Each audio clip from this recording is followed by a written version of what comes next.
ദൈവമേ, അങ്ങയുടെ നാമം മഹത്വപ്പെടട്ടെ. കർത്താവെ, അങ്ങയുടെ നാമം വാഴ്ത്തപ്പെടട്ടെ. എൻ്റെ പേര് ആതിര സുകുമാരൻ. ഞാൻ സ്റ്റാഫ് നേഴ്സായിട്ട് വർക്ക് ചെയ്യുകയാണ്. പരിശുദ്ധ അമ്മ വഴി എനിക്ക് ഈശോപ്പയിലൂടെ ലഭിച്ച കൃപയുടെ സാക്ഷ്യം പറയാനായിട്ടാണ് ഞാനിവിടെ നിൽക്കുന്നത്. എനിക്ക് പ്രധാനമായിട്ട് പറയാനുള്ളത്, എൻ്റെ ഉടമ്പടി പുതുക്കിയപ്പോൾ കിട്ടിയ ഞാൻ ഉടമ്പടി പുതുക്കിയപ്പോൾ 5 നിയോഗങ്ങൾ വെച്ചതിൽ ആദ്യത്തെ 3 കിട്ടി. അതിൻ്റെ സാക്ഷ്യം പറയാനായിട്ടാണ് ഞാൻ വന്നേക്കുന്നത്. അതിനു മുമ്പേ തന്നെ എന്നെപ്പറ്റി അറിയില്ലായിരിക്കും, അതുകൊണ്ട് ഞാൻ ചെറിയൊരു ബ്രീഫ് ഇൻട്രൊഡക്ഷൻ തരാണ്. ഞാൻ അമ്മയെപ്പറ്റി അറിഞ്ഞത്, ഞാൻ കോൺവെൻറ്റ് സ്കൂളിലാണ് 10 വരെ പഠിച്ചത്. 10ാം ക്ലാസ് വരെ ഞാൻ കോൺവെൻറ്റ് സ്കൂളിൽ പഠിച്ചൊരു കുട്ടിയാണ്. അപ്പോൾ അമ്മ ഈശോപ്പേ എൻ്റെ കൂടെ ഉള്ളതാണോ. ഞാൻ സ്റ്റാഫ് നേഴ്സായിട്ട് UK വർക്ക് ചെയ്യായിരുന്നു. ഇൻറ്റൻസീവ് കെയർ യൂണിറ്റിലാണ് വർക്ക് ചെയ്തത്. ഞാൻ എന്ന് ഡ്യൂട്ടിക്ക് പോകുമ്പോഴും എൻ്റെ കയ്യിൽ ജപമാല ഉണ്ടാവും. അമ്മയുടെ ജപമാല കൊണ്ടാണ് ഞാൻ പോകുന്നത് ഡ്യൂട്ടിക്ക്. പക്ഷേ എനിക്ക് ചൊല്ലാനൊന്നും അറിയില്ല. പക്ഷേ എനിക്ക് നല്ലൊരു വിശ്വാസമാണ്, എന്നെ പ്രൊട്ടക്റ്റ് ചെയ്തുകൊള്ളും എന്നുള്ളൊരു വിശ്വാസമുണ്ട്. ഞാൻ അങ്ങനെ നവംബറിൽ ഞാൻ UK പോയിട്ട് ഒരു വർഷമൊക്കെ ആവാറായപ്പോഴത്തേക്ക് ഓസ്കിയൊക്കെ പാസ്സായി കഴിഞ്ഞപ്പോൾ കുഞ്ഞുങ്ങളെ കൊണ്ടുവന്നു. പക്ഷേ കുഞ്ഞുങ്ങൾക്കും എനിക്കൊന്നും അവിടുത്തെ ക്ലൈമറ്റ് ഒന്നും പറ്റുന്നില്ല. കുഞ്ഞുങ്ങളെ കൊണ്ടുവന്ന പാടി ഒരു 6 മാസം കഴിഞ്ഞു. നവംബർ 2022 ആയപ്പോൾ ഞാൻ കുഞ്ഞുങ്ങളെ തിരിച്ച് നാട്ടിൽ കൊണ്ടുവിടാൻ വന്നു.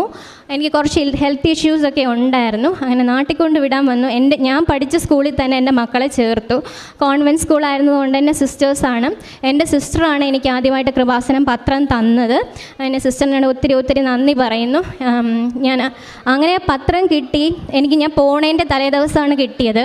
അപ്പം ഞാൻ എൻ്റെ കസിനോട് ചോദിക്കുന്നു, കൃപാസനം എവിടെയാണ്, എനിക്കൊന്ന് പോകണം, ഉടമ്പടി എടുക്കണം എന്ന് ഞാൻ പറയുകയാണ്. അപ്പം ആലപ്പുഴയാണെന്നൊക്കെ അറിഞ്ഞു. അപ്പം ഞാൻ അന്ന് മുതലേ പ്രാർത്ഥിച്ചുകൊണ്ടിരിക്കുകയാണ്, എനിക്ക് അമ്മയുടെ നടയിൽ വന്ന് ഉടമ്പടി എടുക്കണമെന്ന് ഞാൻ പ്രാർത്ഥിച്ചുകൊണ്ടിരിക്കുമായിരുന്നു. അങ്ങനെ ഞാൻ തിരിച്ചു പോയി ഡ്യൂട്ടിയൊക്കെ ചെയ്തുകൊണ്ടിരിക്കുമായിരുന്നു. ഫെബ്രുവരി ഒക്കെ ആയപ്പോഴത്തേക്കും എനിക്ക് അതിശക്തമായ ഒരു പെയിൻ ബാക്കിൽ വന്നു ജോലി ചെയ്തുകൊണ്ടിരുന്നപ്പോൾ. അങ്ങനെ എനിക്ക് ഡ്യൂട്ടിയിൽ നിന്നൊക്കെ 1 മാസത്തേക്ക് സിക്ക് ലീവ് എടുക്കേണ്ടി വന്നു. അത് കഴിഞ്ഞിട്ട് ഞാൻ ഡ്യൂട്ടിക്ക് കയറി. അപ്പോഴേക്കും ഞാൻ ലൈറ്റ് ക്യാൻഡിൽ പ്രയർ റിക്വസ്റ്റിനെ പറ്റി കേട്ടു. ഞാൻ എത്രയും പെട്ടെന്ന് കൃപാസനത്തിലേക്ക് എനിക്ക് വന്ന് ഉടമ്പടി എടുക്കാൻ പറ്റണമെന്ന് പ്രാർത്ഥിച്ചു. ഞാൻ അങ്ങനെ ഏപ്രിൽ അവസാനമൊക്കെ ആയപ്പോഴത്തേക്കും ഞാൻ നാട്ടിലേക്ക് വന്നു. ഞാൻ ഒറ്റയ്ക്കാണ് വന്നത്. Husband UK staff nurse grade 3 ആയിട്ട് വർക്ക് ചെയ്യാണ്. സ്റ്റാഫ് നേഴ്സ് ആയിരുന്നു.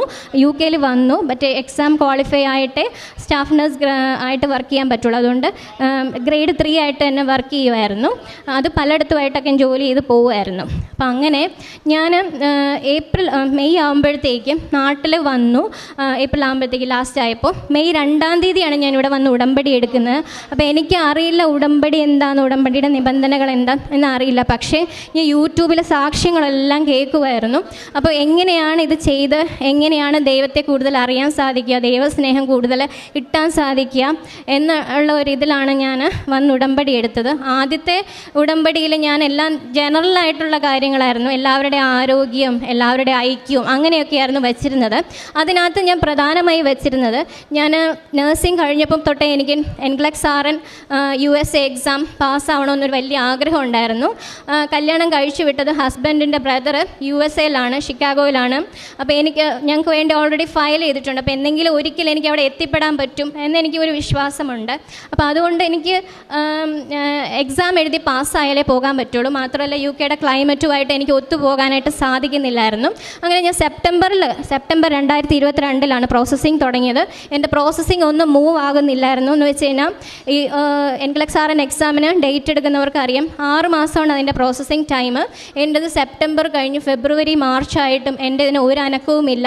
നാട്ടിൽ നിന്ന് നമുക്ക് ഏജൻസിക്ക് പൈസയൊക്കെ കൊടുത്ത് NOC ഒക്കെ നമ്മുടെ പ്രിൻസിപ്പൾ, പഠിച്ച സ്കൂളിലെ പ്രിൻസിപ്പൾ NOC ഒക്കെ നമ്മൾ നല്ല ഗുഡ് കണ്ടക്റ്റ് ആണെന്നൊക്കെ പറഞ്ഞ് തിരിച്ച് അവർക്ക് മെയിൽ അയച്ചാൽ മാത്രമേ നമുക്ക് എക്സാം എഴുതാനുള്ള യോഗ്യത പോലും കിട്ടത്തുള്ളൂ. പക്ഷേ എനിക്കതെല്ലാം ഡിലേ ആയി പോയായിരുന്നു. പക്ഷെ ഞാൻ ഇവിടെ വന്ന് ഉടമ്പടി എടുത്തപ്പോൾ അത് വെച്ചു.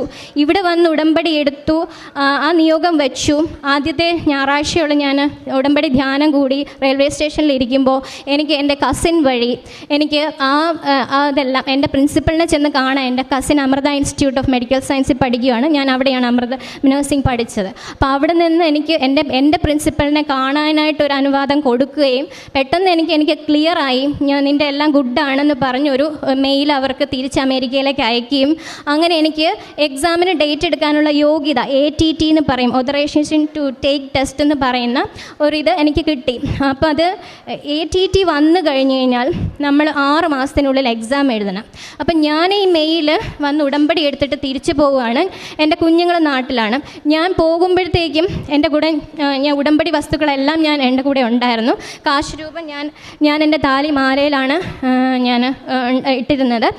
ബാക്കിയുള്ള ഉടമ്പടി വസ്തുക്കൾ നിങ്ങൾക്ക് അറിയാമായിരിക്കും, ഫ്ലൈറ്റിൽ കയറുമ്പോൾ നമുക്കൊന്നും അലൗഡ് അല്ല. അപ്പം എനിക്ക് കുറച്ച് അബ്ഡോമിനൽ ഇഷ്യൂസൊക്കെ ഉണ്ടായിരുന്നു. ചില ഭക്ഷണങ്ങളൊന്നും കഴിക്കാനൊന്നും പിടിക്കത്തൊന്നുമില്ല വയറിന്. അങ്ങനെ രാവിലെ ഫ്ലൈറ്റിൽ കയറി രാവിലത്തെ എമിറേറ്റ്സ് ഫ്ലൈറ്റ് ആയിരുന്നു. ഫ്ലൈറ്റിൽ കയറി രാവിലത്തെ ഫുഡ് കഴിച്ചപ്പോൾ തൊട്ട് എനിക്ക് ഡയറിയ തുടങ്ങി. ഞാൻ ദുബായിലെത്തി കഴിഞ്ഞിട്ട് എനിക്ക് അനങ്ങാൻ പറ്റുന്നില്ല. ഒരു 20 ടൈംസ് എങ്കിലും എൻ്റെ ഇത് ബവൽ ഓപ്പണായി. ഞാൻ വാഷ്റൂമിൻ്റെ അടുത്ത് തന്നെ ഇരിക്കുകയാണ്. ഞാൻ എൻ്റെ കയ്യിൽ അമ്മയുടെ ജപമാലയുണ്ട്. എനിക്ക് ജപമാല അന്ന് മൊത്തമായിട്ടും ചൊല്ലാൻ അറിയില്ലെങ്കിലും നന്മ നിറഞ്ഞ മറിയമേ സ്വർഗ്ഗസ്ഥനായ പിതാവേ എല്ലാം ചൊല്ലാൻ അറിയാം. വിശ്വാസ പ്രമാണവും ചൊല്ലാൻ അറിയാമായിരുന്നു. ഞാൻ അതെല്ലാം ചൊല്ലിയിരുന്നു. ഞാൻ ഒന്ന് മാത്രമേ പ്രാർത്ഥിച്ചുള്ളൂ. ഞാൻ ഒറ്റയ്ക്കേ ഉള്ളൂ. ഞാൻ ദുബായിൽ എനിക്ക് അല്ലെങ്കിൽ ഫ്ലൈറ്റ് എടുത്തു കഴിഞ്ഞ് എന്തെങ്കിലും ഒരു എമർജൻസി വന്നാൽ അവരെവിടെയാണോ അവിടെ ലാൻഡ് ചെയ്യും. എൻ്റെ കയ്യിൽ ഒരു പൈസ പോലും എടുക്കാനില്ലായിരുന്നു. ആ സമയത്ത് ഞാൻ അമ്മയോട് പ്രാർത്ഥിച്ചിട്ട് കയറി, അമ്മേ ഒരു കാരണവശാലും എന്നെ വേറൊരു രാജ്യത്ത് ഇറക്കരുത്, എന്നെ മാഞ്ചസ്റ്ററിൽ തന്നെ എന്നെ ഇറക്കണം എന്ന് ഞാൻ പ്രാർത്ഥിച്ചിട്ടാണ് കയറിയത്. ഫ്ലൈറ്റിൽ കയറി രാവിലെ തൊട്ടേ ആഹാരമൊന്നും കഴിക്കാതെ വെള്ളമൊന്നും കുടിക്കാതെ ബോഡി ഡീഹൈഡ്രേറ്റഡ് ആയി. ഞാൻ അവിടുന്ന് ഒരിച്ചിരി വെള്ളം കുടിച്ചതേ ഉള്ളൂ, വീണ്ടും ഡയറിയ തുടങ്ങി. എൻ്റെ അപ്പുറത്തും ഇപ്പുറത്തും ഒക്കെ ഇരിക്കുന്നവരൊക്കെ ബ്രിട്ടീഷുകാരാണ്. ഞാൻ അവരോട് പറഞ്ഞു, I am going to faint. ഞാൻ പറഞ്ഞ് കുറച്ച് നിമിഷം കഴിഞ്ഞു എൻ്റെ ബോധം പോയി കഴിഞ്ഞപ്പോഴത്തേക്കും അവരെല്ലാം ഫ്ലൈറ്റിലെല്ലാ ആൾക്കാരും വന്നു. അവരെന്നെ ഒത്തിരി സഹായിച്ചു. ഒരു കുറച്ച് സെക്കൻഡുകളിലേക്ക് എനിക്ക് ബോധമില്ലായിരുന്നു. ഓക്സിജനൊക്കെ വച്ച് തന്നു. അപ്പം ക്യാബിൻ ക്രൂ എല്ലാം പൈലറ്റ് ചോദിക്കുന്നുണ്ടായിരുന്നു, എമർജൻസി ആയിട്ട് ലാൻഡ് ചെയ്യേണ്ട ആവശ്യമുണ്ടോ എന്ന് ചോദിച്ചപ്പോൾ എൻ്റെ കണ്ണപ്പോൾ തുറന്നു. അവരെനിക്ക് എമർജൻസി തരേണ്ട പെയിനിനുള്ള, എനിക്ക് നല്ല പെയിൻ ഉണ്ടായിരുന്നു, അബ്ഡോമിനൽ പെയിനും ഡയറിയൊക്കെ ഉണ്ടായിരുന്നു. ഡീഹൈഡ്രേഷൻ മാറാനുള്ളതെല്ലാം തന്നു. എന്നെ ഫസ്റ്റ് എയ്ഡ് ചെയ്ത് എന്നെ മാഞ്ചസ്റ്ററിൽ ഇറക്കി. മാഞ്ചസ്റ്ററിൽ നിന്ന് എന്നെ കാഷ്വാലിറ്റിയിലേക്ക് കൊണ്ടുപോയി. അതിനുശേഷം ഞാൻ മാഞ്ചസ്റ്ററിൽ നിന്ന് ഞാൻ ലിവർപൂളിലായിരുന്നു. ലിവർപൂളിലേക്ക് എത്തുമ്പോഴേക്കും ബോഡി നല്ല വീക്കായിരുന്നു. എനിക്ക് ട്രീറ്റ്മെൻറ്റ് ഒക്കെ എനിക്ക് UK-യിലുള്ളവർക്കറിയാം, നമ്മൾ NHS ആണെന്നുകൊണ്ട് എല്ലാം ഡിലേ ആണ്. നമ്മളിപ്പം ചെറിയൊരു ഡയറിയൊക്കെ ആയിട്ട് ചെന്ന് അവർ വെള്ളം കുടിക്കാൻ മാത്രമേ പറയുള്ളൂ. അങ്ങനെ തന്നെ എന്നോടും പറഞ്ഞു വിട്ടു. പക്ഷേ എൻ്റെ കയ്യിൽ അപ്പോൾ ഉടമ്പടി വസ്തുക്കളെല്ലാം ഉണ്ടായിരുന്നു. അതുകൊണ്ട് ഞാൻ അതെല്ലാം വിശ്വാസ പ്രമാണം ചൊല്ലി ഉപയോഗിക്കുമായിരുന്നു. അങ്ങനെ എൻ്റെ ഡയറിയൊക്കെ പെട്ടെന്ന് കുറഞ്ഞെങ്കിലും എനിക്ക് ഡ്യൂട്ടിക്ക് കയറേണ്ട ടൈമായി. May 16 ഒക്കെ ആകുമ്പോൾ എനിക്ക് ഡ്യൂട്ടിക്ക് കയറണമായിരുന്നു. എനിക്ക് കയറാൻ പറ്റിയില്ല. അങ്ങനെ ഞാൻ സിക്ക് ലീവ് വിളിച്ച് പറഞ്ഞു. അപ്പോൾ സിക്ക് ലീവ് ഒരു പ്രാവശ്യം ഞാൻ ഓൾറെഡി സ്റ്റേജ് 0, സ്റ്റേജ് 1 ആയി. ഇപ്പോൾ സ്റ്റേജ് 2 ആണ്. അപ്പം നമ്മൾ കട്ട് ചെയ്തിട്ട് കയറിക്കഴിഞ്ഞ് വീണ്ടും വയ്യാണ്ടായി കഴിഞ്ഞ് കഴിഞ്ഞാൽ അടുത്ത സ്റ്റേജ് 3ലേക്ക് പോകും. സ്റ്റേജ് 4 കഴിഞ്ഞാൽ ടെർമിനേറ്റ് ചെയ്യും. അപ്പോൾ അതുകൊണ്ട് തന്നെ ഞാൻ തിരിച്ച് ജോലിക്ക് കയറിയില്ല. ഞാൻ പരിശുദ്ധ അമ്മയോട് ഞാൻ ഇവിടുന്ന് ഉടമ്പടി എടുത്തു പോകുമ്പോൾ ഇവിടെ എനിക്ക് ചെയ്യാൻ പറ്റുന്ന എല്ലാ കാര്യങ്ങളും പത്രം കൊടുക്കുകയും കാരുണ്യപ്രവർത്തികൾ എല്ലാം ഞാൻ ചെയ്തുകൊണ്ടാണ് പോയത്. ഇംഗ്ലീഷ് പത്രവും മലയാളം പത്രവും കൂടെയുള്ള കൊളീഗ്സിനൊക്കെ കൊടുക്കാൻ വാങ്ങിച്ചുകൊണ്ടാണ് പോയത്. അങ്ങനെ ഞാൻ അവിടെ ചെന്നിട്ട് എനിക്ക് വയ്യായ്മയിൽ എൻ്റെ പത്രമെല്ലാം എൻ്റെ കൊളീഗ്സ് എന്നെ കാണാൻ, വീട്ടിൽ വയ്യാതെ ആയതുകൊണ്ട് കാണാൻ വരുന്നവർക്കൊക്കെ കൊടുക്കുമായിരുന്നു. ഇംഗ്ലീഷ് പത്രം എൻ്റെ നൈബറായിട്ടുള്ളത് ബ്രിട്ടീഷുകാരാണ്. അപ്പോൾ അവർക്കൊക്കെ ഞാൻ പ്രാർത്ഥിച്ചും അത് അമ്മയുടെ കൃപാസനം, അമ്മയുടെ പ്രത്യക്ഷീകരണത്തെ പറ്റിയും ഈശോപ്പയുടെ ദൈവത്തിൻ്റെ മഹത്വത്തെ പറ്റിയും എല്ലാം ഞാൻ പറഞ്ഞു കൊടുക്കുമായിരുന്നു. അങ്ങനെ ഞാൻ പ്രാർത്ഥിച്ചുകൊണ്ടിരുന്നു, ദൈവമേ എൻ്റെ എക്സാമിൻ്റെ കാര്യമൊന്നും ആകുന്നില്ല, എനിക്ക് എക്സാം എഴുതണം. ഞാൻ മാതാവിനോട് പറഞ്ഞായിരുന്നു, എനിക്ക് എക്സാം എഴുതണം എത്രയും പെട്ടെന്ന്, ജൂണിന് മുമ്പേ. പക്ഷേ എനിക്ക് എക്സാം എഴുതുന്നത് അമ്മയുടെ മുമ്പിൽ വന്ന് പ്രാർത്ഥിച്ചിട്ട് മാത്രം മതി. അതുകൊണ്ട് തന്നെ അമ്മ എനിക്ക് ഇതൊരു അവസരം തന്നെയാണെന്ന് ഞാൻ കരുതുന്നു. അത് ദൈവനാമം മഹത്വപ്പെടുന്നതിനായിട്ടാണെന്ന് ഞാൻ കരുതുന്നു. എനിക്ക് വന്നിട്ടുള്ള ഒരു ബുദ്ധിമുട്ടുകൾക്കും ഞാൻ ദൈവത്തെ ഒരു പ്രാവശ്യം പോലും ഞാൻ പഴിചാരിയിട്ടില്ല. ദൈവം എനിക്ക് തന്ന എല്ലാ അനുഭവങ്ങൾക്കും ഞാൻ ദൈവത്തിനോട് നന്ദി മാത്രം പറഞ്ഞു. അങ്ങനെ ഞാൻ മെയ് ജൂൺ ജൂലൈ എനിക്ക് ലീവൊക്കെ സാങ്ഷനായി വന്നപ്പം ജൂൺ അവസാനമായി. ഞാൻ ജൂൺ അവസാനം നാട്ടിലേക്ക് വരികയാണ്. അതിന് മുമ്പേ ഞാൻ എൻ്റെ മാനേജറിനോട് ചെന്ന് ചോദിക്കുന്നു, എനിക്ക് റിസൈൻ ചെയ്യണം, എനിക്കിനി പറ്റുന്നില്ല. ഒന്നാമത്തെ കാര്യം ഇവിടുത്തെ ക്ലൈമറ്റ് എനിക്കാകുന്നില്ല, കുറച്ച് ഹെൽത്ത് ഇഷ്യൂസ് ഉണ്ട്, അതൊക്കെ സോൾവ് ചെയ്യണം, എന്നെ നാട്ടിലേക്ക് പോകാൻ അനുവദിക്കണം, എന്നെ റിസൈൻ ചെയ്യാൻ അനുവദിക്കണമെന്ന് പറഞ്ഞു. ഞാൻ മാനേജറിനോട് ചെന്നു. അപ്പോൾ എൻ്റെ കയ്യിൽ കാശ് രൂപമുണ്ട്, എൻ്റെ കൂടെ ഒരു ഫ്രണ്ടുണ്ട്. അപ്പം സാധാരണ എൻ്റെ മാനേജർ അങ്ങനെയൊന്നും നല്ലതായിട്ട് റെസ്പോണ്ട് ചെയ്യുന്നതല്ല. പക്ഷേ പുള്ളിക്കാരൻ എന്നോട് പറഞ്ഞു, നീ എന്തിനാണ് റിസൈൻ ചെയ്ത് പോകുന്നത്? നിനക്ക് റിസൈൻ ചെയ്ത് പോകേണ്ട ഒരു കാര്യവുമില്ല, നിന്നെ ഞങ്ങൾക്ക് തിരിച്ചു വേണം, അതുകൊണ്ട് നീ ഇപ്പം തൽക്കാലത്തേക്ക് സിക്ക് ലീവിൽ തന്നെ പോകൂ, പക്ഷേ ശമ്പളമൊന്നും കിട്ടത്തില്ല എന്ന് പറഞ്ഞു. അപ്പം ഞാൻ പറഞ്ഞു ഓക്കെ, ശമ്പളം വേണ്ട. പിന്നെ ഞാൻ ചിന്തിച്ചു, എൻ്റെ ഹസ്ബൻഡ് ഡിപ്പെൻഡൻറ്റ് വിസയിലുള്ളൊരു വ്യക്തിയാണ്, ഞാൻ പോയി കഴിഞ്ഞാൽ എൻ്റെ ഹസ്ബൻഡിൻ്റെ ജോലിയും പോകും. ഗൾഫിലായിരുന്നു 10 വർഷം, എനിക്ക് വേണ്ടി ഞങ്ങളൊരു ഫാമിലി ആയിട്ട് ഒന്നാകാൻ വേണ്ടി വന്നതായിരുന്നു. പക്ഷേ ഞാൻ പോയത് കാരണം ഹസ്ബൻഡിൻ്റെ ജോലിയും കൂടെ പോകുന്ന കേട്ടപ്പോൾ എനിക്ക് വിഷമമായി. അപ്പം ഞാൻ പറഞ്ഞു ഓക്കെ, ഞാൻ സിക്ക് ലീവിൽ പോകാം, എനിക്ക് വയ്യെങ്കിൽ ഞാൻ നാട്ടിൽ നിന്ന് റെസിഗ്നേഷൻ കൊടുക്കും, എനിക്ക് എക്സ്പീരിയൻസ് സർട്ടിഫിക്കറ്റ് എന്ന് ചോദിച്ചപ്പോൾ അത് കുഴപ്പമില്ല, എന്താണെന്ന് വെച്ചാൽ അപ്പം ചെയ്തു തരാമെന്ന് പറഞ്ഞു. ഞാൻ നാട്ടിലേക്ക് വരുന്നു. ജൂൺ ലാസ്റ്റ് ആയപ്പോൾ എനിക്ക് നാട്ടിൽ വന്ന്, ഞാൻ പറഞ്ഞല്ലോ ഓൾറെഡി എനിക്ക് കുറച്ച് ഹെൽത്ത് ഇഷ്യൂസൊക്കെ ഉണ്ടായിരുന്നു. അങ്ങനെ ഞാൻ ഇവിടുത്തെ ട്രിവാൻഡ്രം ഹോസ്പിറ്റലിൽ ഞാൻ കൊണ്ടുവന്ന് കാണിച്ചപ്പം ഹെർണിയ കൂടുതലാണ്, ഉടനെ തന്നെ സർജറി വേണം എന്ന് പറഞ്ഞായിരുന്നു. വെൻട്രൽ ഹെർണിയ എന്ന് പറഞ്ഞ ഹെർണിയാണ്. അബ്ഡമനൊക്കെ ഇങ്ങനെ നമ്മൾ എഴുന്നേറ്റിരിക്കുമ്പോൾ ഇങ്ങനെ പൗച്ച് ചെയ്ത് മുകളിലോട്ട് വരുമായിരുന്നു. അപ്പോഴേ എനിക്ക് വിഷമമൊന്നും തോന്നിയില്ല. ദൈവമേ അങ്ങയുടെ നാമം മഹത്വപ്പെടട്ടെ എന്ന് മാത്രമേ ഞാൻ പറഞ്ഞുള്ളൂ. എൻ്റെ കയ്യിൽ എപ്പോഴും ജപമാല കയ്യിൽ കൂടെ ഉണ്ടാകുമായിരുന്നു. ഞാൻ എൻ്റെ മെയ് 2 എടുത്ത എൻ്റെ ആദ്യത്തെ ഉടമ്പടി എൻഡ് ചെയ്യുന്നത് ഓഗസ്റ്റ് 2 എൻ്റെ സർജറി പറഞ്ഞേക്കുകയാണ്. ഞാൻ അതിൻ്റെ തലേ ആഴ്ച തന്നെ, അതായത് ഓഗസ്റ്റ് 2 സർജറി ആണെങ്കിൽ പ്രീവിയസ് സൺഡേ വന്ന് ഇവിടുത്തെ ധ്യാനം അറ്റൻഡ് ചെയ്തു. അമ്മയും അപ്പായനെയും കൂട്ടിക്കൊണ്ടാണ് ഞാൻ സർജറിക്ക് പോകുന്നത്. എനിക്ക് ഒരു പേടിയും തോന്നിയില്ല. ഞാൻ കിംസിൽ വർക്ക് ചെയ്തിട്ടുള്ള സ്റ്റാഫാണ്. ഞാൻ സ്റ്റാഫ് നേഴ്സ് ആയതുകൊണ്ട് തന്നെ ഒരു സർജറി ചെയ്യുമ്പോൾ എന്തൊക്കെ കോംപ്ലിക്കേഷൻ ഉണ്ടെന്നൊക്കെ നല്ലപോലെ അറിയാമായിരുന്നു. പക്ഷേ എനിക്ക് ഒരു പേടിയും തോന്നിയില്ല. സർജറിക്ക് പോകുന്നതിന് മുമ്പേ ഞാൻ തൈലമെല്ലാം കുരിശ് വരച്ചിട്ടാണ് പോകുന്നത്. ഞാൻ കുറച്ച് കാര്യങ്ങൾ ഇതിനെക്കുറിച്ച് പറഞ്ഞില്ലെങ്കിൽ ഒരു കണ്ടിന്യൂവേഷൻ ഇല്ലാതെ ആയിപ്പോവും. അതുകൊണ്ടാണ് ഞാൻ കുറച്ച് കാര്യങ്ങൾ കൂടെ പറയുന്നത്. ഞാനിപ്പോൾ സർജറി കഴിഞ്ഞ് എൻ്റെ ഹെർണിയ റിപ്പയർ 6 മണിക്കൂർ സർജറി ആയിരുന്നു. ICUവിൽ കൊണ്ടുവന്നു. എനിക്ക് കോംപ്ലിക്കേഷൻ ഉണ്ടായിരുന്നു. നമ്മൾ വേദന കുറയ്ക്കാൻ വേണ്ടി എപ്പിഡ്യൂറൽ എന്ന് പറഞ്ഞുകൊണ്ട് ഇഞ്ചക്ഷൻ ബാക്കിലേക്ക് ഇടുമായിരുന്നു.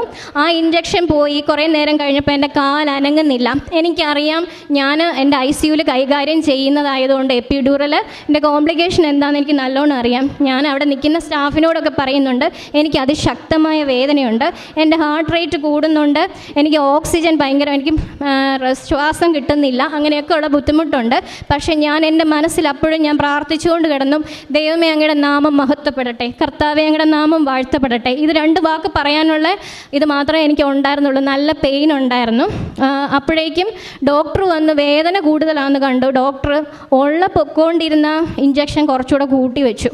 അപ്പോൾ എനിക്ക് വീണ്ടും ഞാൻ അവിടെ കൈവച്ച് നോക്കുമ്പോൾ റൈറ്റ് ലെഗ് കാലിൽ സെൻസേഷൻ ഒന്നുമില്ല, കാലനങ്ങുന്നില്ല. ഞാൻ ഇങ്ങനെ വയ്ക്കുമ്പോൾ തളർന്ന് വീഴുകയാണ് ചെയ്യുന്നത്. ഞാൻ സ്റ്റാഫിനോട് പറഞ്ഞു, രാവിലെ സ്റ്റാഫ് ചേഞ്ച് ചെയ്യാൻ വന്നപ്പോഴത്തേക്ക് എൻ്റെ കാലനങ്ങുന്നില്ല. അപ്പോൾ അവർ പെട്ടെന്ന് വിളിച്ച് പറഞ്ഞു, അവർക്കറിയാം ഞാൻ സ്റ്റാഫ് നേഴ്സാണ്, അവിടെ വർക്ക് ചെയ്ത ആളാണെന്ന് അറിയാം. അപ്പോൾ അതുകൊണ്ട് തന്നെ അവർ പെട്ടെന്ന് അതിനുള്ള ഇതൊന്ന് ഡോക്ടർ വന്നു, ഇഞ്ചക്ഷൻ സ്റ്റോപ്പ് ചെയ്തു. ഞാൻ അമ്മയോട് ഇത്രയും മാത്രമേ പറഞ്ഞുള്ളൂ, അമ്മേ ഞാൻ ഉടമ്പടി അവിടെ വന്ന് പുതുക്കിക്കോളാം, എന്നെ ദൈവനാമം മഹത്വപ്പെടുത്താനായിട്ടും സാക്ഷ്യം പറയാനായിട്ടും എനിക്കൊരു കൃപ തരണമേ. ഞാൻ ഇത് സ്വിച്ച് ഓഫ് ആയി കഴിഞ്ഞ് കുറച്ച് നിമിഷങ്ങൾക്കുള്ളിൽ തന്നെ എൻ്റെ കാലനങ്ങി. ഞാൻ നടന്നു, ഇറക്കിയിരുത്തി എന്നെ നടത്തി, ഡ്രെയിനെല്ലാം വെച്ച് അവർ നടത്തി. അന്ന് തന്നെ വൈകിട്ട് ഷിഫ്റ്റ് ചെയ്തു. 2-ൻ്റെ അന്ന് എന്നെ വീട്ടിലെ വാർഡിലേക്ക് ഷിഫ്റ്റ് ചെയ്തു. വാർഡിൽ ചെന്നപ്പോഴും കോംപ്ലിക്കേഷൻസൊക്കെ ഉണ്ടായിരുന്നു. എനിക്ക് വയറ്റിൽ നിന്ന് പോകാതെ അബ്ഡമിനൽ സർജറിയാണ്, ഗ്യാസൊക്കെ കെട്ടിക്കിടന്ന് ഒത്തിരി ബുദ്ധിമുട്ടുകളുണ്ടായിരുന്നു. പക്ഷേ ഇവിടുത്തെ ഞാൻ സർജറിക്ക് പോകുന്നതിന് മുമ്പ് ഇവിടുത്തെ പരിശുദ്ധമായ കിണറിലെ ജലം ഞാൻ കൊണ്ടുപോയിരുന്നു, ഉപ്പ് കൊണ്ടുപോയിരുന്നു, വാഷ്റൂമും ഒക്കെ കൊണ്ടുപോയിരുന്നു. എല്ലാം എനിക്ക് ബോർഡിലെത്തിയപ്പോഴാണ് എൻ്റെ കൈകളിലേക്ക് കിട്ടുന്നത്. എൻ്റെ അമ്മയാണ്, എൻ്റെ അമ്മയ്ക്ക് കൈക്കൊരു സ്വാധീനക്കുറവുള്ളതാണ്, അമ്മയാണ് എൻ്റെ കൂടെ നിന്നത്. അതുകൊണ്ട് തന്നെ ഞാൻ എൻ്റെ ഒരു കസിൻ ചേച്ചി വന്നപ്പോഴത്തേക്കും എനിക്കിതെല്ലാം കൊണ്ടു തന്നു. ഞാൻ വിശ്വാസ പ്രമാണം ചൊല്ലി പ്രാർത്ഥിച്ചു. ഡോക്ടേഴ്സ് എനിമ വരെ ലാസ്റ്റ് വെച്ചു, എൻ്റെ വയറ്റിൽ നിന്ന് പോകുന്നില്ല. ഞാൻ വേദന കൊണ്ടും ഗ്യാസ് എല്ലാം കൂടെ അടിയിൽ കയറി പിടിച്ചിട്ട് എനിക്ക് വേദന കാരണം സഹിക്കാൻ വയ്യായിരുന്നു. ഞാൻ പറഞ്ഞു, എന്തെങ്കിലും പെയിൻ കില്ലേഴ്സ് എന്തെങ്കിലും ഉണ്ടോ? ഇല്ല, നിനക്ക് തരാവുന്ന മാക്സിമം പെയിൻ കില്ലർ ഞങ്ങൾ തന്നു കഴിഞ്ഞു. അപ്പം ഞാൻ പറഞ്ഞു, ഇല്ല, എനിക്ക് എൻ്റെ ദൈവത്തിൽ സമർപ്പിച്ചാൽ മതി. എനിക്ക് എൻ്റെ സഹനങ്ങളും ഞാൻ ദൈവത്തിന് സമർപ്പിക്കുന്നു. ഞാൻ അത് കഴിഞ്ഞ് ഞാൻ വിശ്വാസ പ്രമാണം ചൊല്ലി പരിശുദ്ധ ജലവും ഉപ്പും തൈലം എല്ലാം ഉപയോഗിച്ച് ഉടനെ തന്നെ എൻ്റെ വയറ്റിൽ നിന്ന് കുറേ ഗ്യാസ് അങ്ങ് പോയി. എനിക്ക് നല്ല റിലീഫായി.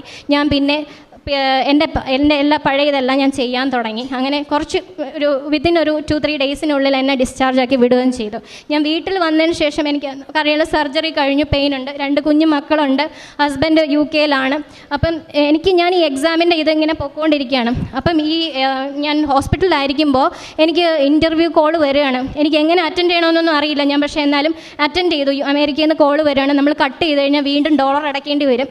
അതുകൊണ്ട് ഞാൻ അപ്പോൾ തന്നെ പറയുകയാണ്, ഡേറ്റ് എടുക്കാം, ഓക്കെ ആണോ? ഡേറ്റ് എടുക്കാൻ ഓക്കെ ആണെന്ന് ഞാൻ പറഞ്ഞു. ഞാൻ അമ്മയോട് ചോദിച്ചു, അമ്മ പറഞ്ഞു ഓക്കെയാണ്, നീ എടുത്തോ, 28-ാം തീയതിക്ക് മുമ്പ് നീ എടുക്ക്, എന്നിട്ട് നീ 28-ാം തീയതി ജപമാല റാലിക്ക് വാ എന്ന് പറഞ്ഞു. ഞാൻ അമ്മ പറഞ്ഞത് പ്രകാരം അമ്മയോട് ചോദിച്ചിട്ട്, ഈശോപ്പയോട് ചോദിച്ചിട്ട് ഞാൻ ഡേറ്റ് എടുത്തു. ഒക്ടോബർ 25, 2023 ഡേറ്റ് എടുത്തു. 28-ാം തീയതി ജപമാല റാലി, അതും അറ്റൻഡ് ചെയ്യാമെന്ന് എൻ്റെ മനസ്സിലുണ്ട്. ഞാൻ ഡിസ്ചാർജായി ഹോസ്പിറ്റലിൽ നിന്ന് വന്നു. എനിക്ക് പഠിക്കാനൊന്നും ഒരു അവസരവും ഇല്ല. കാരണം ഞാൻ ബിലീവ് ചെയ്യുന്നത് എന്താണെന്ന് വെച്ച് കഴിഞ്ഞാൽ, ഞാൻ വച്ചിട്ടുള്ള 2ാമത് ഉടമ്പടി എടുത്തിട്ടുള്ളപ്പോൾ ആദ്യത്തെ ഒരു നിയോഗമായി വച്ചിട്ടുള്ളത് എന്നെ കർത്താവിൻ്റെ സുവിശേഷത്തിൻ്റെ ഒരു ഉപകരണമാക്കി മാറ്റണമേ എന്നായിരുന്നു. അതുകൊണ്ട് തന്നെ ഞാൻ പ്രേക്ഷിത പ്രവർത്തനങ്ങളും കാരുണ്യ പ്രവർത്തനങ്ങളും ഉപവാസം അതുപോലുള്ള കാര്യങ്ങൾ, ബൈബിൾ വായന, ഇതെല്ലാം ഞാൻ നന്നായി തന്നെ ചെയ്യുമായിരുന്നു. അപ്പോൾ അതുകൊണ്ട് തന്നെ എനിക്ക് ദൈവത്തിന് വേണ്ടി പ്രവർത്തിക്കാനായിട്ടുള്ള സമയം മാത്രമേ ഉണ്ടായിരുന്നുള്ളൂ. അല്ലാതെ എനിക്ക് വേണ്ടി, കാരണം രാവിലെ കുഞ്ഞുമക്കളെ വിട്ട് കഴിഞ്ഞാൽ അവർ വന്നു കഴിഞ്ഞാൽ അവരുടെ കാര്യം എന്നെ നോക്കണം, സർജറി കഴിഞ്ഞെന്ന് പറഞ്ഞാലും അവരുടെ കാര്യങ്ങളൊക്കെ ചെയ്യണമായിരുന്നു. അങ്ങനെ എനിക്കൊരു സമയവും കിട്ടിയില്ല. എന്താണ് ആ ടെക്സ്റ്റ് പരീക്ഷയ്ക്ക് അത് വരണേന്ന് എനിക്കറിയില്ല. ആക്ച്വലി യുവോൾഡ് എന്നും പറഞ്ഞുകൊണ്ടൊരു ഇതുണ്ട്, അത് ഞാൻ സബ്സ്ക്രൈബ് ചെയ്ത് ഇട്ടിട്ടുണ്ടായിരുന്നു. പക്ഷേ അതിനകത്ത് എനിക്ക് കൂടിപ്പോയ ഒരു 10-20 ക്വസ്റ്റ്യൻ അത്രയൊക്കെ ഞാൻ ചെയ്തിട്ടുണ്ടാവുള്ളൂ. നഴ്സിംഗ് പഠിച്ചവർക്കറിയാം, ഈ NCLEX RN USA exam most toughest ആയിട്ടുള്ള നഴ്സിംഗ് എക്സാമാണ്. അങ്ങനെയൊന്നും എഴുതിയാലൊന്നും ആർക്കും കിട്ടത്തില്ല. 1 വർഷമൊക്കെ ഇരുന്നാണ് എല്ലാവരും പഠിച്ചിട്ട് എഴുതുന്നത്. ഒരു വാക്ക് പോലും പഠിക്കാതെയാണ് ഞാൻ എക്സാം എഴുതിയത്. ഞാൻ എക്സാമിൻ്റെ തലയാഴ്ച, അതായത് 25-ാം തീയതി എക്സാം ആണെങ്കിൽ 22-ാം തീയതി ഞാനിവിടെ ഉടമ്പടി ധ്യാനത്തിൽ പങ്കെടുക്കുന്നു.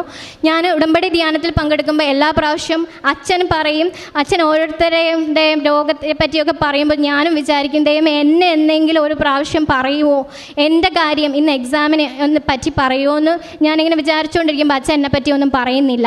അപ്പം ഞാൻ എന്നിട്ട് എനിക്ക് വിഷമമൊന്നുമില്ല, ദൈവമേ അങ്ങയുടെ നാമം മഹത്വപ്പെടട്ടെ എന്ന് പറഞ്ഞു. പക്ഷേ ഉടമ്പടിയുടെ ലാസ്റ്റ് ആയപ്പോൾ അച്ഛൻ പറയുകയാണ്, ഒരു കൊച്ച് ഇവിടെ ഭയങ്കരമായിട്ട് വിഷമിച്ചിരിപ്പുണ്ട്, ആ കൊച്ചിൻ്റെ കാര്യം അമ്മയോട് ഞാൻ പറഞ്ഞിട്ടുണ്ടെന്ന് പറഞ്ഞു. അത് എന്നെക്കുറിച്ചാണെന്ന് എനിക്ക് മനസ്സിലായി. ഞാൻ പൂർണ്ണമായി എന്നെപ്പറ്റി തന്നെയാണെന്ന് ഞാൻ വിശ്വസിച്ചു.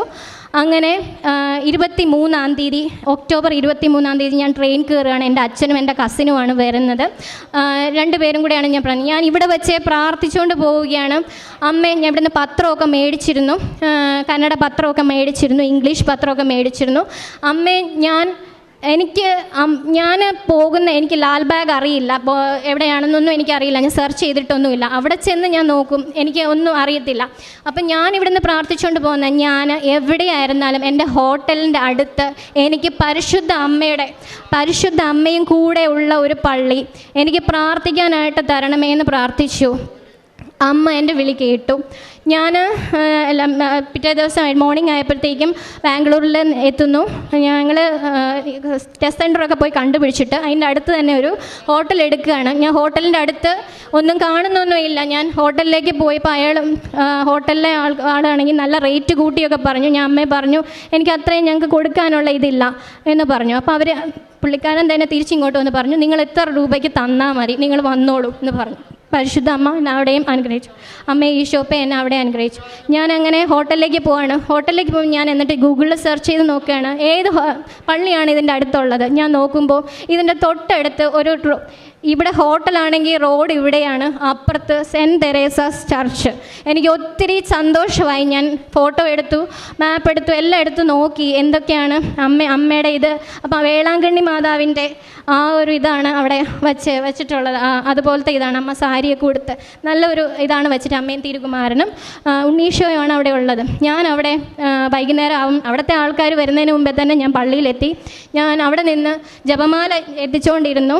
വൈകുന്നേരം ആയപ്പോഴത്തേക്കും അവിടുത്തെ പള്ളിയിൽ ആൾക്കാർ വരാൻ തുടങ്ങി. അപ്പോഴേക്കും ഞാൻ അവർക്ക് പ്രാർത്ഥിച്ചിട്ട്, അവർക്കാണെങ്കിൽ കന്നഡ മാത്രമേ അറിയുള്ളൂ, ഇംഗ്ലീഷ് പോലും അറിയാത്ത പല ആൾക്കാരും ഉണ്ട്. ഞാൻ എന്നാലും ആക്ഷനൊക്കെ കാണിച്ച് ഇത് വായിച്ചു നോക്കൂ എന്ന് പറഞ്ഞ് പത്രമൊക്കെ കൊടുത്തു. അവരുടെ കൂടെ ഇരുന്ന് കന്നഡ ജപമാല ഞാൻ ദിവ്യരഹസ്യം, ദുഃഖത്തിൻ്റെ ദിവ്യരഹസ്യം ഞാൻ ദിവ്യരഹസ്യം പറഞ്ഞുകൊണ്ടിരിക്കുമായിരുന്നു. ചൊവ്വാഴ്ചയായിരുന്നു, ദുഃഖത്തിൻ്റെ ദിവ്യരഹസ്യമായിരുന്നു. ഞാൻ പറഞ്ഞുകൊണ്ടിരിക്കുകയായിരുന്നു. എനിക്ക് കന്നഡയിലുള്ളതും കൂടാൻ പറ്റി. അത് കഴിഞ്ഞപ്പോഴത്തേക്കും ഞാൻ അവിടെ നിന്ന് ഇറങ്ങി അവിടെയുള്ള ആൾക്കാരുമായിട്ടൊക്കെ സംസാരിച്ചു. അവർക്ക് അമ്മയെ പറ്റിയൊക്കെ പറഞ്ഞു കൊടുത്തു. അത് കഴിഞ്ഞിട്ട് ഞാൻ ഇറങ്ങി. ഞാൻ എക്സാം അത് കഴിഞ്ഞിട്ട് പിറ്റേ ദിവസമാണ് എൻ്റെ എക്സാം. ഞാൻ രാവിലെ എക്സാമിന് പോകണം. അന്നപ്പം ബുധനാഴ്ചയാണ്. അപ്പോൾ എനിക്ക് ഉപവാസമുണ്ട്. ഞാൻ അപ്പം വിചാരിക്കണം എൻ്റെ വയറിന് ഇത്രയൊക്കെ പ്രോബ്ലം ഉള്ളതുകൊണ്ട് രാവിലെ ഒന്നും കഴിക്കണ്ടെന്ന് വിചാരിച്ചു. പക്ഷേ അമ്മ എനിക്കൊരു ഇത് തന്നു. കാരണം രാവിലെ ഞാൻ ഉച്ചയ്ക്ക് 1 മണിക്കാണ് എക്സാം. രാവിലെ ഞാൻ കഴിക്കാതെ കയറി കഴിഞ്ഞ് കഴിഞ്ഞാൽ പിന്നെ എനിക്ക് 7 മണി കഴിഞ്ഞിട്ടേ കഴിക്കാൻ കഴിയുള്ളൂ. അപ്പം ഞാൻ നല്ല ടയേർഡായി പോകുമായിരുന്നു. അതുകൊണ്ട് അമ്മ തന്നെ എനിക്ക് ഒരു ഹോട്ടൽ കണ്ടുപിടിച്ചു തന്നു. അത് മലയാളികളുടെ ഹോട്ടലായിരുന്നു.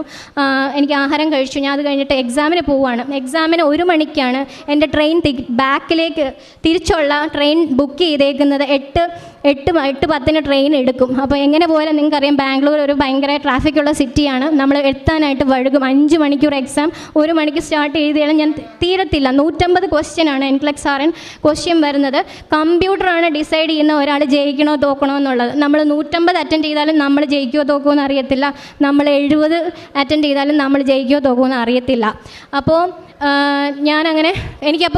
എനിക്ക് പേടിയൊന്നും തോന്നിയില്ല. കാരണം എന്തെന്ന് വെച്ചാൽ ഞാൻ എക്സാമിന് പോണേൻ്റെ അന്ന് രാവിലെ ആ സെയിം പള്ളിയിൽ തന്നെ പോയി 7 മെഴുകുതിരി കത്തിച്ചു വെച്ച്. ഡിസംബർ 7 അമ്മ പ്രത്യക്ഷപ്പെട്ട ദിവസമാണ്. അപ്പം ഞാൻ 7 മെഴുകുതിരി കത്തിച്ചു വെച്ച് വിശ്വാസ പ്രമാണമൊക്കെ ചൊല്ലി. ഞാൻ കാശ് രൂപ എൻ്റെ കയ്യിലുണ്ട്, എൻ്റെ മാലയിലുണ്ട്, ജപമാല എൻ്റെ കയ്യിലുണ്ട്, ഈശോയുടെ ഒരു കുരിശ് രൂപം എൻ്റെ കയ്യിലുണ്ട്. അത് ബ്ലസ് ചെയ്ത് തന്നതാണ് എൻ്റെ സിസ്റ്റേഴ്സ്. അതെല്ലാം എൻ്റെ കയ്യിലുണ്ട്. ഞാൻ പ്രാർത്ഥിച്ചിട്ടാണ് പോകുന്നത്. അതുകൊണ്ട് എൻ്റെ പഠിച്ചില്ല എന്ന് പോലും എനിക്കൊരു ഇത് തോന്നിയില്ല. എനിക്ക് വിഷമമൊന്നുമില്ല. ഞാൻ പറഞ്ഞു ഈ എക്സാം ഫീസൊക്കെ ഭയങ്കര ഫീസാണ്. 2.5 ലക്ഷം രൂപയാണ് ഇതിൻ്റെ പ്രോസസ്സിങ്. എനിക്കിനി എഴുതാനായിട്ടുള്ള ഇത് വരത്തല്ലേന്ന് ഞാൻ പ്രാർത്ഥിച്ചായിരുന്നു. പക്ഷേ അതിനുള്ള യോഗ്യതയില്ല. I have no merit, I have no confidence, I have no skill. ഞാൻ അതുകൊണ്ട് തന്നെ ഞാൻ പരിശുദ്ധ അമ്മയെ മുറുകെ പിടിച്ചു. ഞാൻ പിയേഴ്സൺ വ്യൂ ടെസ്റ്റ് സെൻറ്ററിലെത്തി. ഞാൻ അച്ഛനും കസിനും പുറത്ത് നിൽക്കുകയാണ്. അപ്പം ഞാൻ എക്സാമിന് കയറി. 10:30 ആയപ്പോൾ എത്തി. ഞാൻ നേരത്തെ എത്തി. അപ്പം 1 മണിക്കാണ് എക്സാം. അപ്പം ഞാൻ പ്രാർത്ഥിച്ചുകൊണ്ടിരിക്കുകയാണ്, അമ്മ എന്നെ 5 മണിക്കൂറിലേക്ക് എക്സാം എഴുതാനായിട്ട് വിടരുത്. അതിന് മുമ്പേ തന്നെ എൻ്റെ എക്സാം തീർക്കണേന്ന് ഞാൻ പ്രാർത്ഥിച്ചിട്ട് കയറിയാണ്. പക്ഷേ ഞാൻ അവിടെ ചെന്നു. ഞാൻ അവിടെ ഇരുന്ന ഒരു സെക്യൂരിറ്റിയോട് ചോദിച്ചു, എൻ്റെ കയ്യിൽ ജപമാലയുണ്ട്, എൻ്റെ കയ്യിൽ ഈശോയുടെ കുരിശൂപമുണ്ട്, ഞാൻ ഇതെല്ലാം അകത്ത് കയറ്റിക്കോട്ടെ. കാരണം ഭയങ്കര സെക്യൂരിറ്റി ചെക്കിംഗ് ഒക്കെ ഉള്ള എക്സാമാണ്. നമുക്ക് എല്ലാം ഒന്നും കയറ്റി കൊണ്ട് പോകാനായിട്ട് സാധിക്കില്ല. കാശ് രൂപ മാലയിലുള്ളത് കൊണ്ട് കുഴപ്പമില്ല, ഇതൊന്നും കയറ്റാനായിട്ട് അവർ അനുവദിക്കില്ല. പക്ഷേ അവിടെ അമ്മ ഇടപെട്ടു. എനിക്കിത് കയറ്റാൻ പറ്റി. ഈശോയുടെ കുരിശൂപവും കയറ്റാൻ പറ്റി. ഞാൻ അവിടെ ഇരുന്ന് പ്രാർത്ഥിച്ചുകൊണ്ടിരുന്ന ദൈവമേ, എനിക്ക് ഒന്ന് നേരത്തെ എക്സാം എഴുതാൻ പറ്റിയിരുന്നെങ്കിൽ. കാരണം ഒന്നും അറിയത്തില്ല. എൻ്റെ അമ്മയും അപ്പായും മാത്രമേ പാസ്സാക്കുള്ളൂ എന്ന് എനിക്ക് 100% വിശ്വാസമുണ്ട്. അതിനുള്ള ഒത്തിരി ഇതും എനിക്ക് ഇവിടെ വന്നപ്പോൾ തന്നെ എനിക്ക് കിട്ടിയിട്ടും ഉണ്ടായിരുന്നു. അപ്പം ഞാൻ അങ്ങനെ എക്സാം അകത്തേക്ക് കയറണം. അപ്പം പറഞ്ഞു, അവിടെ അകത്തുനിന്ന് ഒരാൾ വന്ന് പറഞ്ഞു, നിങ്ങൾക്ക് എക്സാം എഴുതാം, ഇപ്പോൾ ഒരു കമ്പ്യൂട്ടർ ഫ്രീ ആയിട്ടുണ്ട്, നിങ്ങൾ കയറി വരിക, നിങ്ങളെ ചെക്കിംഗ് ഒക്കെ ചെയ്യണം. ഞാൻ കയറി ചെന്നു. ചെക്കിംഗ് ഒക്കെ കഴിഞ്ഞു. എന്നെ അകത്തേക്ക് കയറാൻ പറഞ്ഞു. ഞാൻ അകത്തേക്ക് കയറി ചെല്ലുന്നു. അപ്പോൾ എല്ലാവരും ഞാൻ മുമ്പ് സാക്ഷ്യങ്ങളിൽ കേട്ടിട്ടുണ്ട്, ഡിസംബർ 7 അപ്പോൾ 7 നമ്പർ കമ്പ്യൂട്ടർ കിട്ടിയ ഭയങ്കര ലക്കാണ് എന്ന് വിചാരിച്ചു. ഞാൻ അമ്മയോട് ചോദിച്ചു, അമ്മ എനിക്ക് 7 നമ്പർ കമ്പ്യൂട്ടർ തരുമോ? അപ്പം ഞാൻ പുറത്ത് നിന്ന് എന്നെ ചെക്ക് ചെയ്തുകൊണ്ടിരിക്കുമ്പോൾ ഞാൻ കാണുകയാണ് ഇങ്ങനെ കമ്പ്യൂട്ടർ സെൻറ്ററിലൊക്കെ പോലെയാണ് ഒരു ക്യാബിനുണ്ട്, ക്യാബിൻ റൂം, അത് റൂം നമ്പർ 1. അപ്പം ഞാൻ കാണുകയാണ് 7, ഓക്കെ 7 empty ആണ്, എന്നെ അവിടെ ഇരുത്തും അമ്മ എന്ന് വിചാരിച്ചു. പക്ഷേ എന്നെ അവിടെ ഇരുത്തിയില്ല. അയാൾ എന്നെ കൊണ്ടുപോയി ക്യാബിനകത്ത് ഇരുത്തി, 1-നകത്ത് ഇരുത്തി. പക്ഷേ എനിക്ക് വിഷമമൊന്നും തോന്നിയില്ല. ഞാൻ അപ്പം വിചാരിച്ച ഒരു കാര്യമാണ്, ഈ ഇരിക്കുന്ന മനുഷ്യരെ, ഈ ഇരിക്കുന്ന എക്സാം എഴുതിക്കൊണ്ടിരിക്കുന്ന എല്ലാവരേക്കാളും മുമ്പിൽ ഞാൻ ഇവിടെ നിന്ന് ഇറങ്ങിപ്പോവും. ഒന്നാമതായി തന്നെ ഞാൻ ഇവിടെ നിന്ന് ഇറങ്ങിപ്പോകുമെന്ന് വിചാരിച്ചു. എക്സാം സ്റ്റാർട്ട് ചെയ്യണം. നിങ്ങൾ ഓർക്കണം, എക്സാമിൻ്റെ മോഡൽ ക്വസ്റ്റ്യൻ എന്താണെന്ന് പോലും എനിക്കറിയില്ല. അതായത് ഈ എക്സാമിന് എന്തൊക്കെ മോഡൽ ക്വസ്റ്റ്യൻസ് വരും. നഴ്സിംഗിൽ പല പല വിഭാഗങ്ങളുണ്ട്, സൈക്യാട്രി, പീഡിയാട്രിക്സ്, ഗൈനക്കോളജി, അങ്ങനെ ഒത്തിരി, അഡ്മിനിസ്ട്രേഷൻ, റിസർച്ച്, ഒത്തിരി കാര്യങ്ങളുണ്ട്. 2011 പാസ് ഔട്ട് ആയതാണ് ഞാൻ.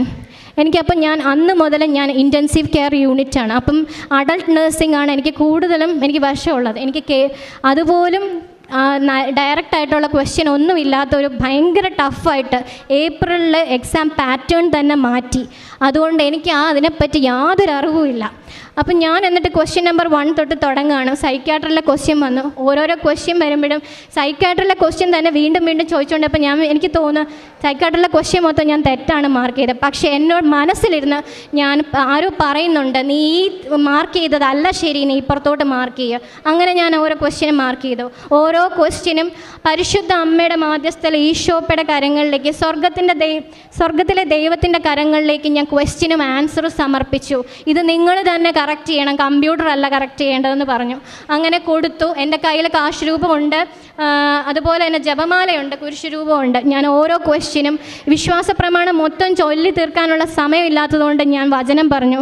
എൻ്റെ ഈശോ കർത്താവാണെന്ന് അതരം കൊണ്ട് ഏറ്റുപറയും, ദൈവം അവനെ മരിച്ചവരിൽ നിന്ന് ഉയർപ്പിച്ചു എന്ന് ഞാൻ ഹൃദയത്തിൽ വിശ്വസിക്കുകയും ചെയ്യുന്നു എന്ന് പറഞ്ഞ് ഞാൻ ഓരോ ക്വസ്റ്റ്യനും സമർപ്പിച്ചു. പിന്നെയും ഞാൻ വചനം പറഞ്ഞു, സൈന്യങ്ങളുടെ കർത്താവ്, വിജയം നൽകുന്ന യോദ്ധാവ് എൻ്റെ മധ്യയുണ്ട്, സെഫാനിയ 3:17. ഞാൻ ഇതെല്ലാം ആവർത്തിച്ച് പറഞ്ഞുകൊണ്ടിരിക്കുന്നു. അങ്ങനെ ഞാൻ ഓരോ ക്വസ്റ്റ്യനും സമർപ്പിച്ചു.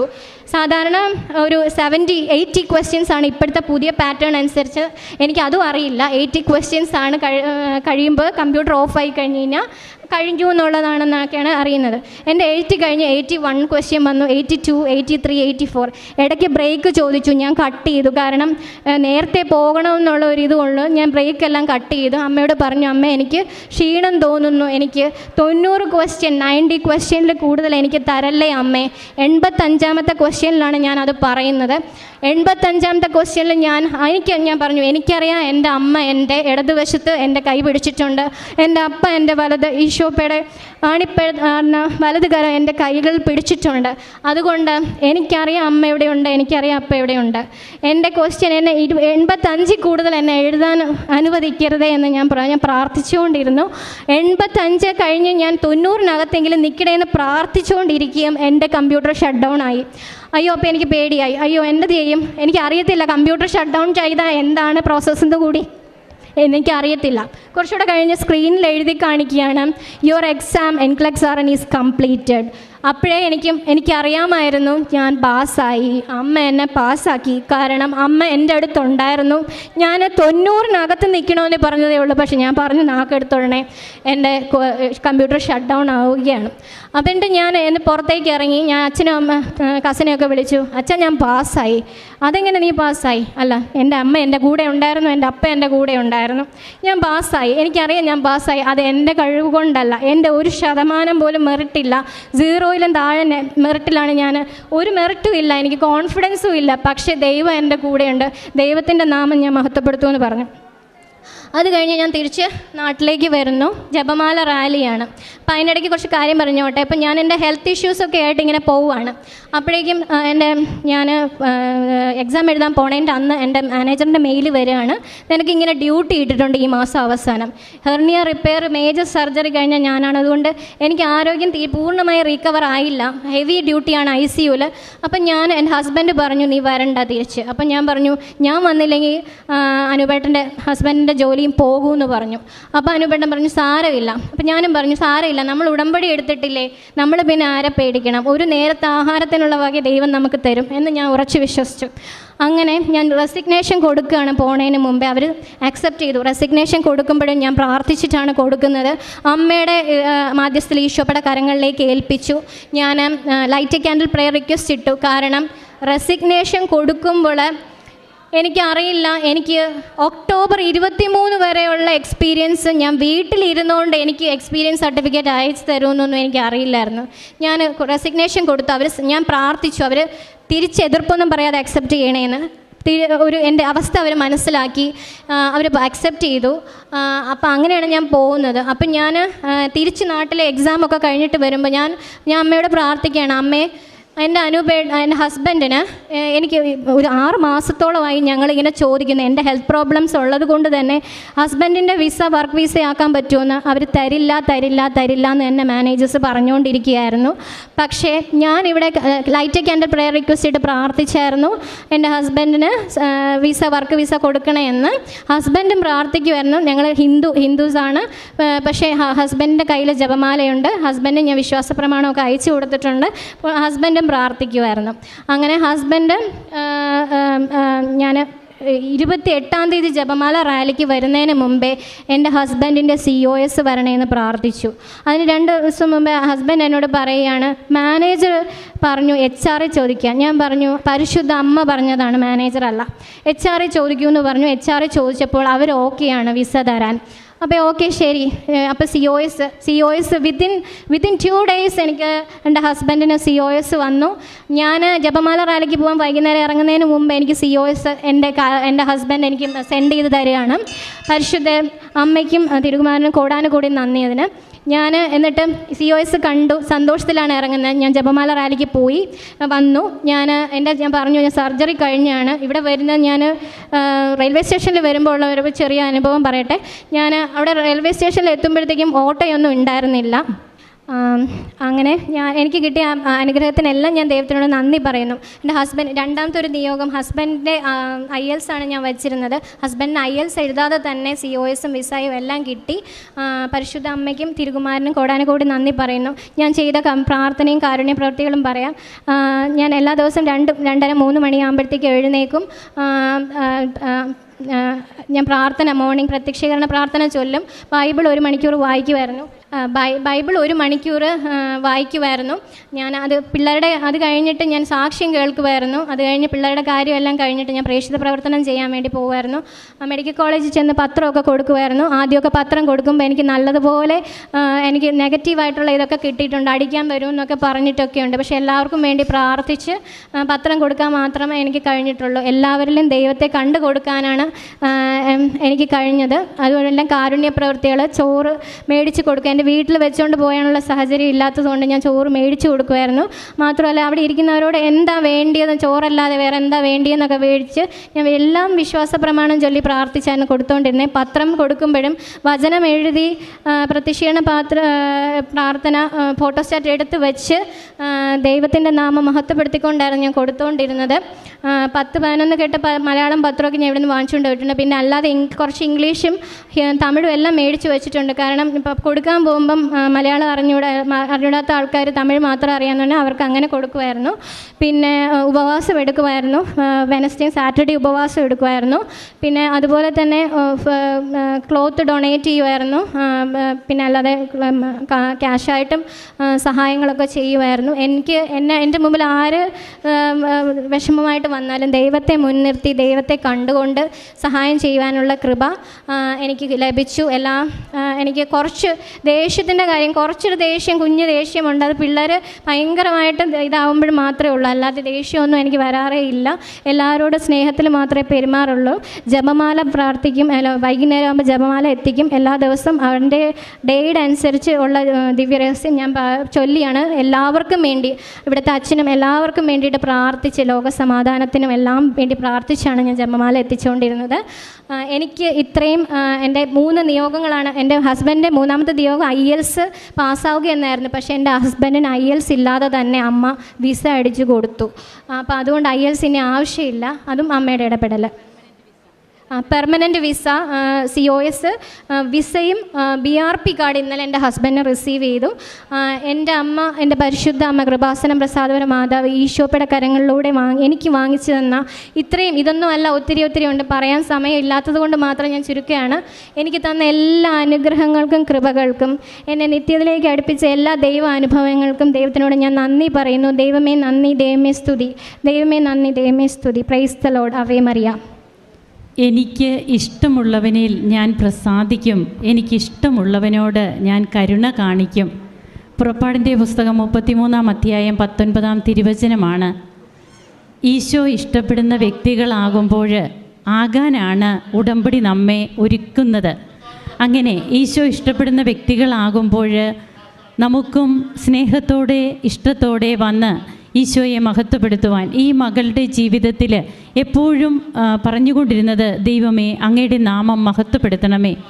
ഹിന്ദു ബാക്ക്ഗ്രൗണ്ടിൽ നിന്ന് വന്ന മകള് ജപമാല, ഓരോ ദിവ്യരഹസ്യങ്ങൾ, അതൊക്കെ അതിനെക്കുറിച്ചൊക്കെ പറയുമ്പോൾ അങ്ങനെയൊക്കെ ദിവസത്തിൻ്റെ പ്രാധാന്യം അനുസരിച്ചുള്ള ജപമാല ചെല്ലാൻ പോലും ഈ മകൾ പഠിച്ചു എന്നുള്ളതാണ്. അങ്ങനെ സന്തോഷത്തിൻ്റെ ദിവ്യരഹസ്യങ്ങൾ, ദുഃഖത്തിൻ്റെ ദിവ്യരഹസ്യങ്ങൾ, മഹിമയുടെ ദിവ്യരഹസ്യങ്ങൾ, പ്രകാശത്തിൻ്റെ ദിവ്യരഹസ്യങ്ങൾ, അങ്ങനെയൊക്കെ സെപ്പറേറ്റ് ഓരോന്നും പഠിക്കാനും അത് പ്രാർത്ഥനയാക്കി മാറ്റുവാനും തൻ്റെ ജീവിതത്തിൽ വെളുപ്പിനെ 2:30 എഴുന്നേൽക്കുന്ന മകള് തനിക്കൊരു ദിനചര്യ ഉണ്ടാക്കുകയാണ്. ആ ദിനചര്യ പ്രകാരം മുമ്പോട്ട് പോകുമ്പോൾ എങ്ങനെയാണ് ഈ മകള് കൊയ്തെടുക്കുന്നത്, ഫലം കൊയ്തെടുക്കുകയാണ്. ആ കൊയ്ത്തിന് ഈ മകളെ പ്രാപ്തയാക്കിയത് ഈ മകൾ ചെയ്യുന്ന കാരുണ്യ പ്രവർത്തികൾ, പ്രേക്ഷിത പ്രവർത്തനം, ഈശോയോടുള്ള ഇഷ്ടം. അങ്ങനെ ഫലം 100 മേനി കൊയ്തെടുത്ത് വന്ന് ഈശോയോട് അമ്മയുടെ മധ്യസ്ഥതയിൽ കിട്ടിയ എല്ലാ കൃപകൾക്കും ഈശോയെ മഹത്വപ്പെടുത്തിക്കൊണ്ട് നന്ദി പറയുന്നു. തൻ്റെ NCLEX എക്സാം, അതുപോലെ തൻ്റെ ഓപ്പറേഷൻ, പിന്നെ ഡിപ്പെൻഡൻ്റ് വിസയ്ക്ക് പോയ ഹസ്ബൻഡിന് എങ്ങനെ IELTS ഒന്നുമില്ലാതെ പെർമനൻറ്റ് വിസ ലഭിച്ചു. ഇതൊക്കെ പറയുമ്പോൾ ഈ മകള് ദൈവത്തെ മഹത്വപ്പെടുത്തുക തന്നെയാണ്. തൻ്റെ ജീവിതത്തിൽ ഒന്നും പരാജയമായിട്ട് വന്നിട്ടില്ല, തനിക്ക് കിട്ടിയതെല്ലാം നേട്ടമാണ് എന്ന് പൗലോസ്ലീഹായെ പോലെ വാതോരാതെ ഈശോയെ മഹത്വപ്പെടുത്തി നന്ദി പറയുന്ന ഈ മകൾക്കും കുടുംബത്തിനുമൊപ്പം കരങ്ങളടിച്ച് നമുക്കും ഈശോയ്ക്കും അമ്മയ്ക്കും നന്ദി പറയാം, ദൈവത്തെ ആരാധിക്കാം. യേശുവേ നന്ദി, യേശുവേ സ്തുതി, യേശുവേ ആരാധന.